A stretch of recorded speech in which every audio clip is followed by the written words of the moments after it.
gold ones in the back. There they all are. I wonder if that's a hot spring. Maybe is that where they hang out. Maybe that's how they survive. Look at that. That's so crazy.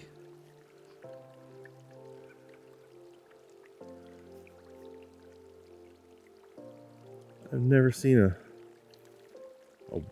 a wild goldfish pond. I don't know how you describe this. I'm guessing based on that coloration, that's at least a warm spring, if not a hot spring. Found the goldfish pond. And there they are. There's a whole bunch of them. And now we're checking. We're trying to understand like how they survive up here. There's some sort of a spring in this pond, but it's not a hot spring. It's not a warm spring. Really. That says the water's not cold.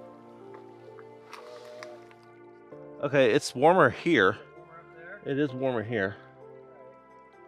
But it's room temp at best. Well, good morning. I'd say Goldfish Pond is the most random thing I've ever found on BLM land at a campsite. Even though that is not like spring cold water, more like lukewarm, more like tap water, just room temperature water. Still baffles me how the goldfish would survive the wintertime up here. Because you know that's gotta freeze. Maybe it doesn't. I don't know. But that was quite odd. So yeah, Rob and I camped at this really cool Boreana mine last night, which Rob discovered was used to mine tungsten and I think some copper, some other odds and ends things. But it actually was in operation to the 1950s, I believe. But I mean, look at this. I mean, what an incredible sight. Beautiful views down in the valley from here. But the plan today is to take a trail that goes up the mountain and apparently along the Shelf Road up there. So over the mountain and through the woods to grandmother's house we go. We'll stop in Kingston to resupply, get some lunch, maybe take a shower, and then we're gonna begin the Mojave Road today. So that's the plan. Thanks for joining along. Hope you enjoy it.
I am so freaking pumped about today. This trail, apparently, I mean, we've already done some shelf road, but apparently there's more shelf road to come. Actually, I think I just saw part of it over my shoulder. So, God, the views from up here are just breathtaking. But I've never done the Mojave Road before, and it is an iconic overlanding route. I went through the Mojave Preserve, some of it last year when I was out here in October, chasing my wife around for the Rebel Rally. But I've never done the Mojave Road, and I'm super pumped to finally do the Mojave Road. So I have no idea what that's gonna be like. I don't know if there's any technical spots. I don't know. I don't know. Kara did it last year, and she said there's epic camping spots out there, and says it's beautiful and you got to do it. So she's excited that I'm doing the Mojave Road. Who parked that rock there? That is not where you're supposed to park your rocks, people. No worries. So, I'm pumped. Super pumped. Oh my gosh, that's incredible. Holy crap. That's where we came yesterday.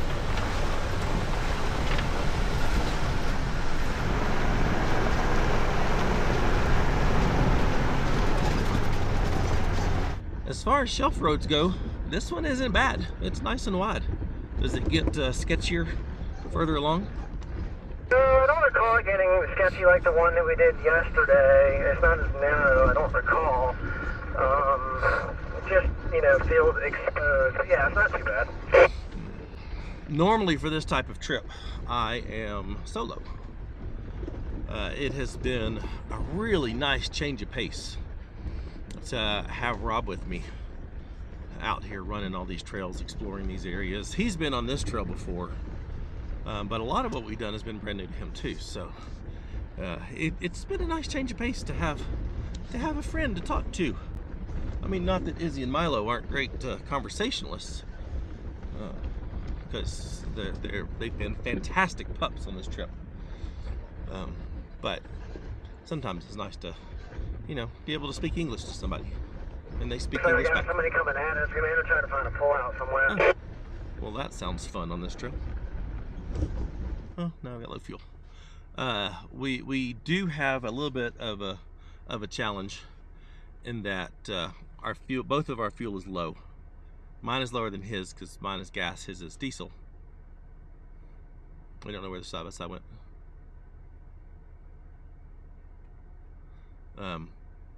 But I think I've got enough to get to Kingman. That's a little skinny side by side. We've got plenty of room. Just the one? What? Just the one? Yeah. All right, cool.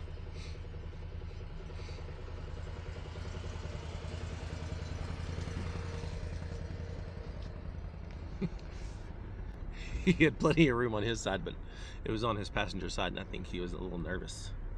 A little bit of a pucker factor for him, not being able to see. But I swear that side by side was only like one person wide. That was a skinny little thing.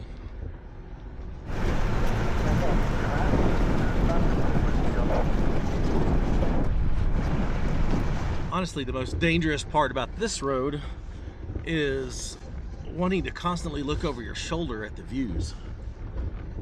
Because, I mean, they just go on forever.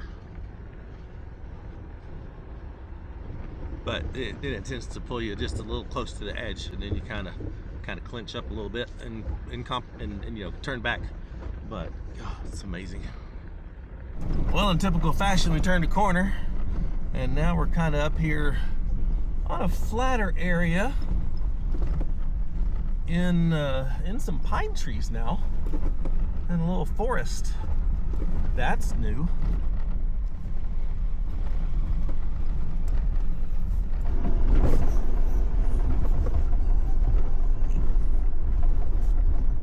One of the best things about having Starlink in areas like this where there's no cell signal is I get to have a phone call from my wife.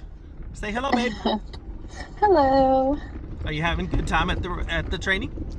Yeah, it's been incredible. It's amazing. Always getting to see people and play in the sand. Love driving in the dunes. Yeah, the sand's fun. All right, we all have a good day today. All right, love you. All right, love you. Bye. Bye. Starlink is awesome. It's not just for watching TikToks around a campfire.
Man, driving along and there's this epic viewpoint here. Look at this.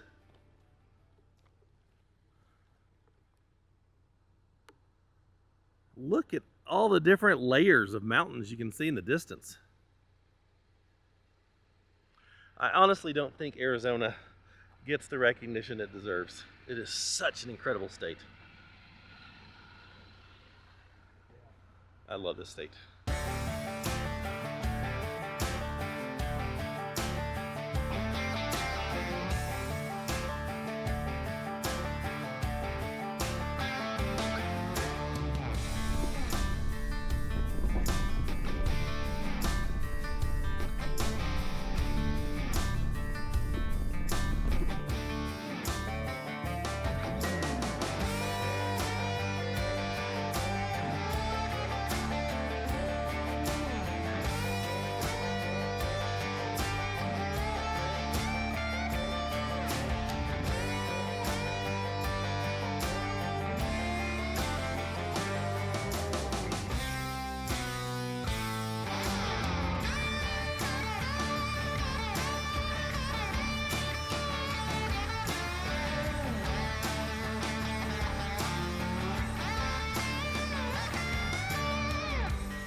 Well, we're almost at our max elevation of 7,000 feet here.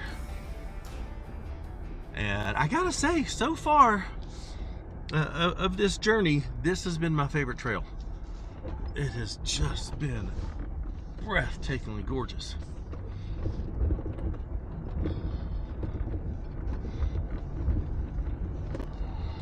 I'm very curious if the Mojave Road can compete with this. And I'm super excited to find out.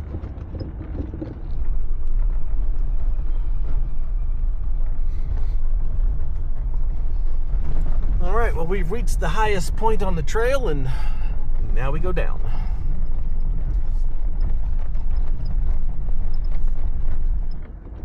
I'm looking at the wildfire historical layer in Guide GPS. This is all from the Ridge Fire in 2020. 3,078 acres burned. That's one of the reasons why I love Guide GPS so much, is there's just such a vast amount of information in the layers that you can pick and choose from. And I mean, it's so common traveling out west to be in an area where there's been wildfires in the past, and it's just kind of cool to be able to look that up and tell how recent it was, how big the wildfire was. And there's definitely not another off-road navigation app that can do the things that Gaia can do. It's like having an off-road, off-grid encyclopedia at your fingertips.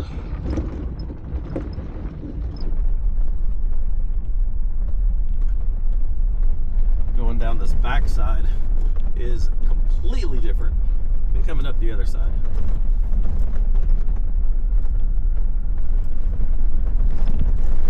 I've been scanning the nooks and crannies of this trail trying to find campsites, because I think some campsites tucked into the trees with the boulders and stuff would be a pretty awesome place to camp.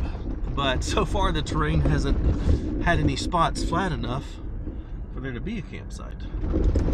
This side very much has a Sierra Nevada kind of vibe to it.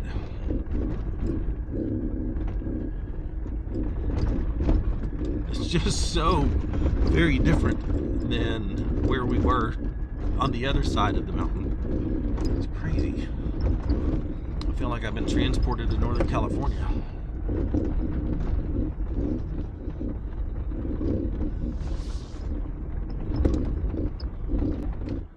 Well, we dropped into some little mountain community of Pine Lake. I have no clue why this community would exist here. It's not a snow ski area. I don't see any reason for it to have developed. There's some nice homes in here though. And we have pavement. Alrighty.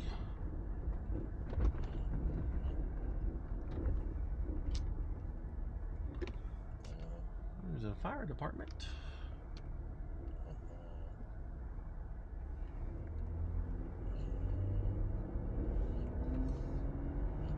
Well, we made it to a little spot to pull over and air up, and since I got the time, I'm gonna go ahead and put my 2 gallons in. I hate these spouts. I gotta get a different one.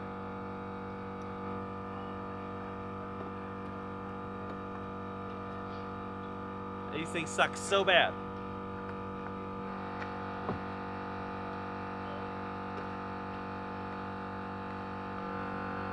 Speaking of how crappy the Rotopack stuff is, I lost one of my badges. I'm about to lose this one because the diesel doesn't seal well. And a leak says it's sloshing around the trail. I hate these things.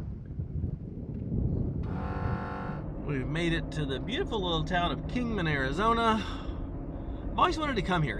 I think this would be just a killer place to live, because it is right in the midst of all kinds of epic outdoor off-grid activities. Right now, a good cheeseburger is top priority, and we're going to a little place, something Route 66 diner that I found. Looks interesting. Had great reviews. At the light, turn left onto East Andy Devine Avenue, historic Route 66. Okay, I think I will. Check this place out. Mr. D's Route 66 Diner.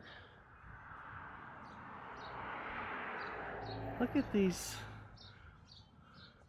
I would love to drive one of these. That looks fun. It's perfect for you, Matt. It would be.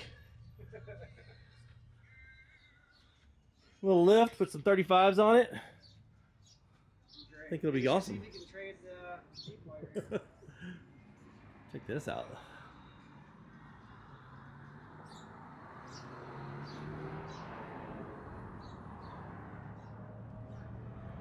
That is sweet. See, that's got a lift. It's got some Some all-terrain tires. That's ready to go. That's so cool. All right, let's see. This may be the coolest venue ever. It was like a little record kind of.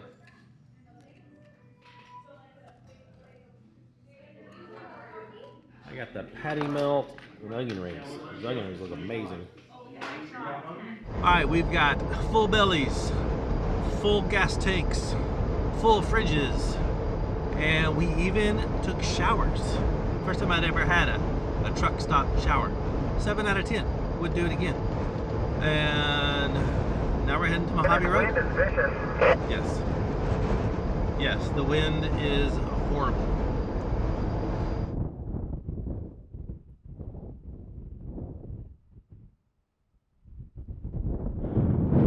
First, let me apologize for the wind noise. I can't control that very well.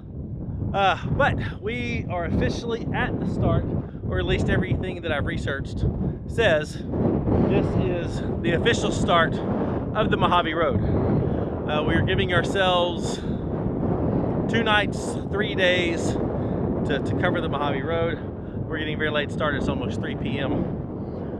So I don't think we're going to get very far today before dark, but we're going to do our best. And I am pumped. There is so much history on this road.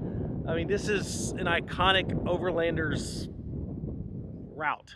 And so I'm pumped. We're aired down and we're going to take off that way. Honestly, the beginning of this is a little anticlimactic because I don't know why. I thought there might be like a sign back there, like Mojave Road, you know, some you know, a kiosk, some sort of information center about the Mojave Road, but there wasn't. But the Colorado River is beautiful. We do hop on just a short stretch of pavement here, and we're actually in Nevada right now. We're in the very tiny little point corner of Nevada is where we are. Oh look, there's the first campsite for the Mojave Road. But it will not be long before we're in California, and then in the Mojave Preserve. Sadly, my drone is packed and put away because I won't need it for the next 3 days. Because Mojave Preserve, it's a national park. Oh well. I wonder how many Frenchies have done the Mojave Road.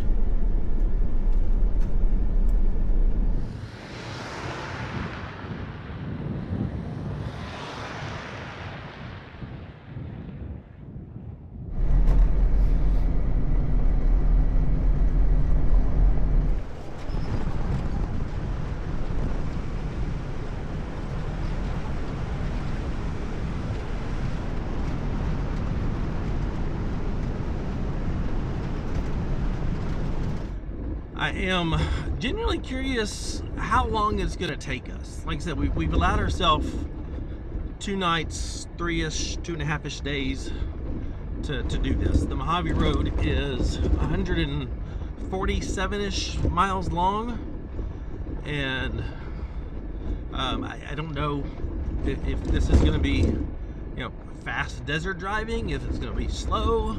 I don't know. We will see, but I'm really curious to know if we're going to get it done fast, if it's going to take longer than we think. I'm excited to find out. Oh, highway. Where do we go from here? Oh, down there. Wasn't expecting the highway to be here. I was doing some research on the Mojave Road and didn't realize that it dates back to the 1700s and probably even before that as the Mojave Trail, used by the Mojave Indians and Native Americans to go from water hole to water hole out here in the Mojave Desert. Well, There's some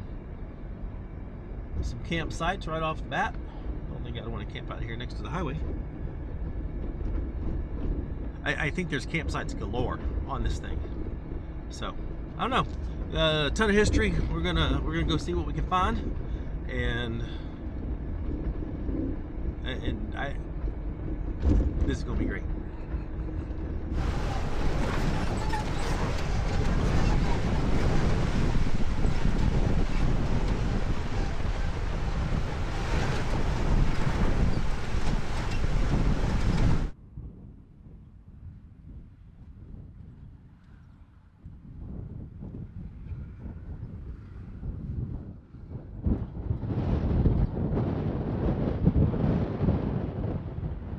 All right, well, I had a waypoint from Overlander that said Granite Spring and Petroglyphs.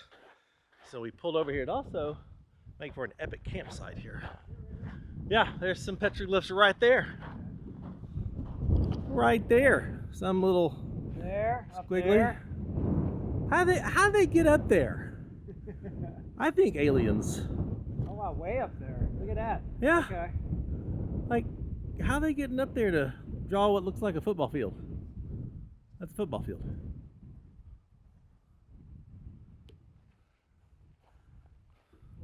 Get a little closer.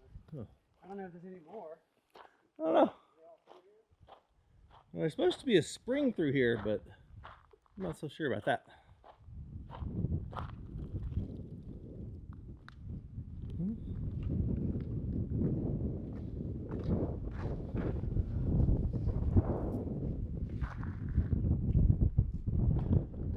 Huh. I don't see any more. Beautiful spot though. Well, we found petroglyphs. We didn't find a spring. I can definitely see this being a neat wash runoff, but no spring.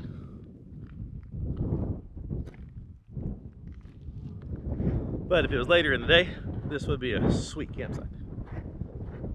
Well, we looked up and there's a few more. Let's see if I can, right there-ish. But how do they get up there to do that? You can't climb up that. You can't climb down that and stand there. I don't understand. Well, right now, I have way more questions than answers. I need to know.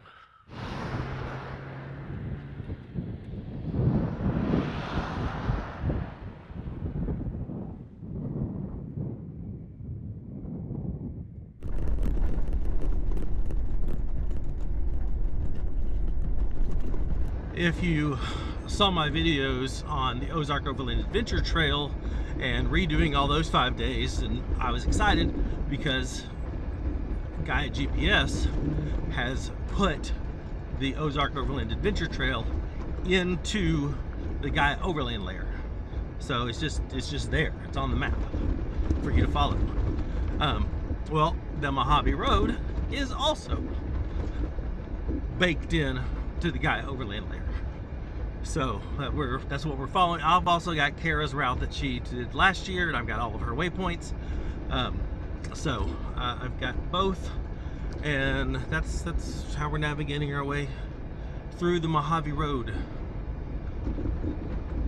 The one downside to the current routes that Gaia has on their overland layer is there's no waypoints to go with them. It's just the route. So there are other resources out there to, to find the campsites and all the points of interest out here, like the mailbox and the what's the big pile of rocks thing? Is that the mailbox? I don't know. I haven't seen it yet.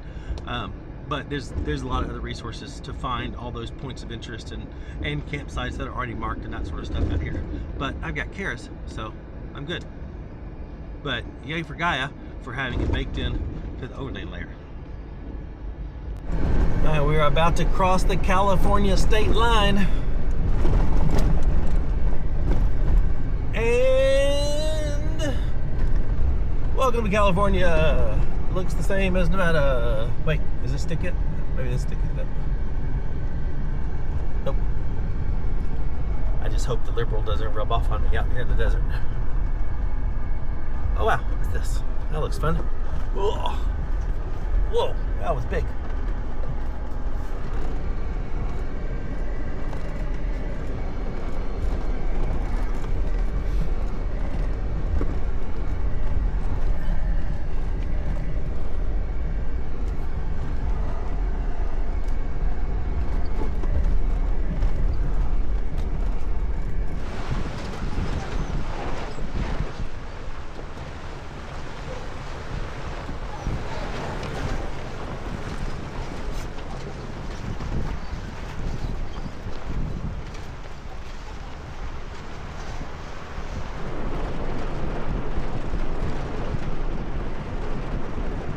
Well, we've been on this very rough and rocky road for what feels like forever now. We are almost to the Mojave Preserve.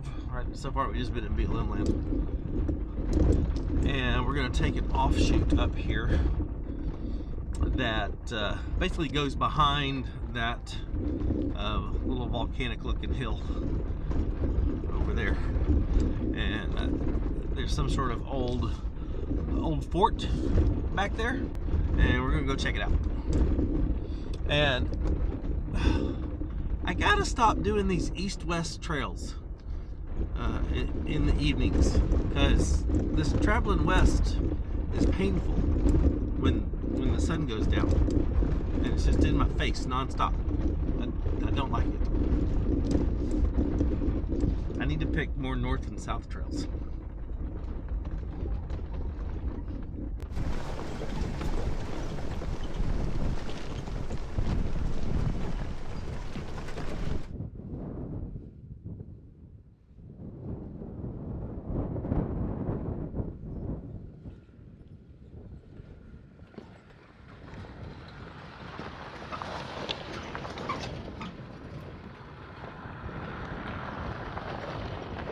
Well, we did stop to let a little more air out of the tires. Went from, I think I was at 19 psi, now I'm at 16 psi.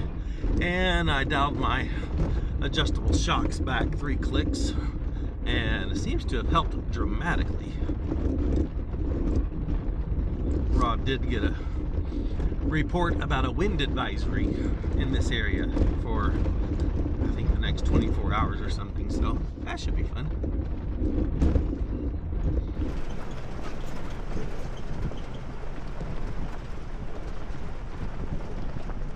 All right, we made it out here to the remnants of this old fort. I think it's Fort Paiute. There is a Paiute spring here that is providing water to all that vegetation down there. But I'm gonna go check out the ruins here.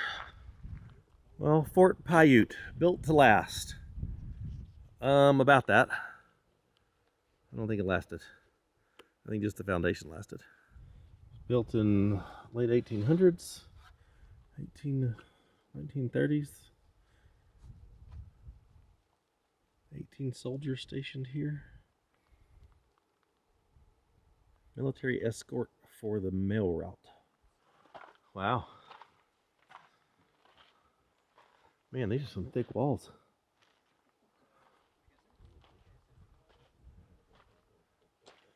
Old fireplace there. What you think, Milo? Huh?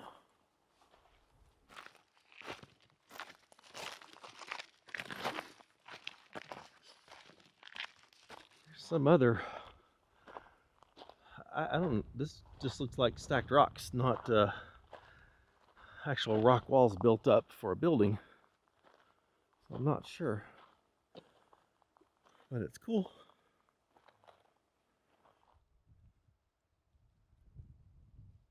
Apparently the original Mojave Road went through there, but was abandoned and actually now goes around this mountain. But it used to go right through there.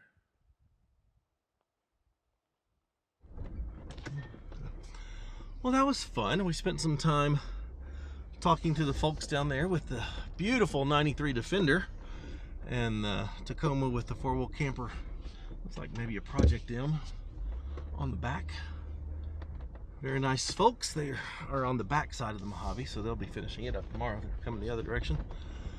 But we're gonna press on. The sun is getting low. I think we've got maybe an hour of daylight left.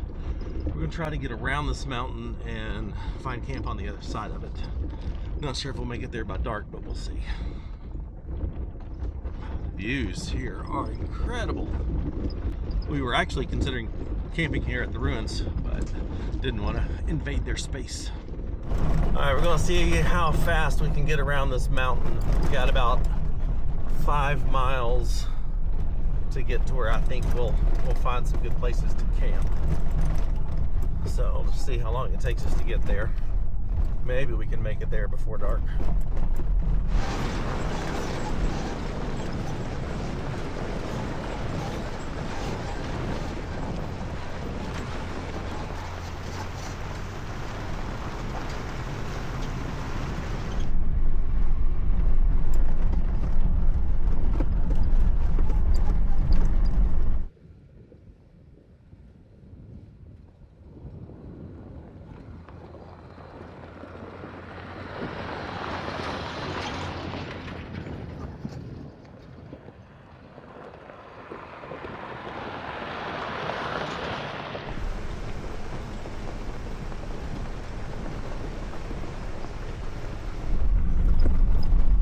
I'm loving the light output of these diode dynamic lights.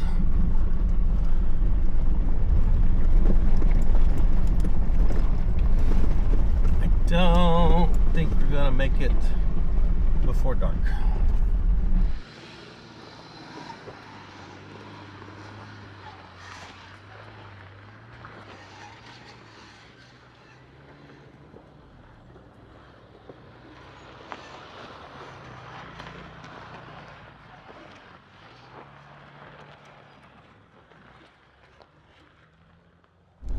Well, this section's pretty fun. Just wish I could see everything.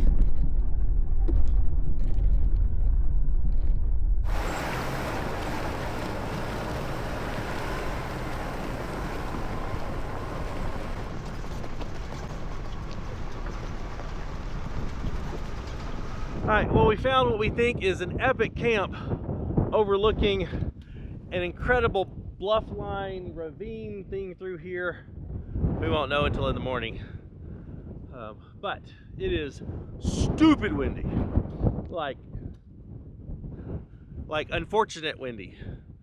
I suspect this will be another night of us retreating to our tents early just to escape the wind. So priority now is to feed the dogs, set up camp, and get my own dinner. All right, step one complete. Dogs are eating.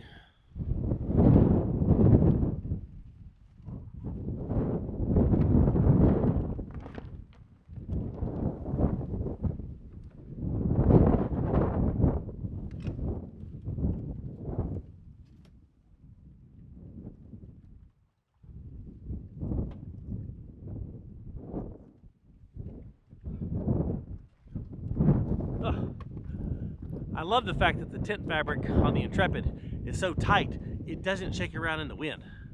That's a win. I don't think I'm cooking anything tonight.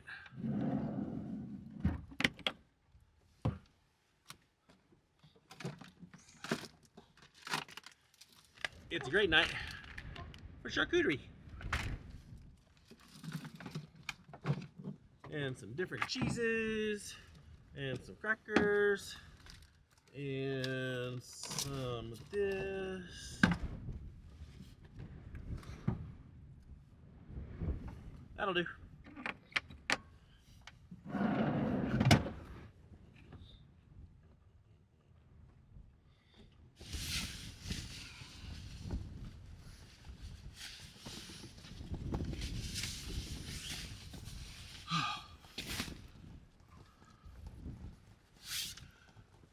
Well, it is so just ridiculously windy outside that Rob and I have retreated to our tents. No, ma'am. I knew I needed to do some work on video 4 of the Ozark Overland Adventure Trail. So if you watched that video, I started editing it on this trip. So, I mean, it's 7 o'clock. This is pitiful. I was hoping to be able to do it outside, under the stars, but let's do the tent. And sorry for the whole, looks like you're in an earthquake.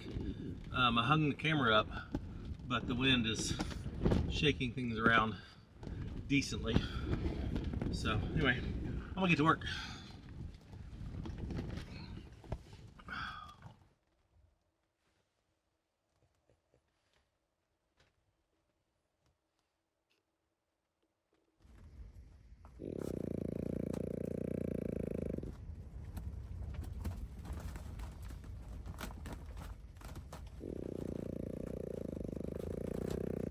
Well, I think I've knocked a pretty decent chunk out of the edit for day 4 of the Ozark Overland Adventure Trail.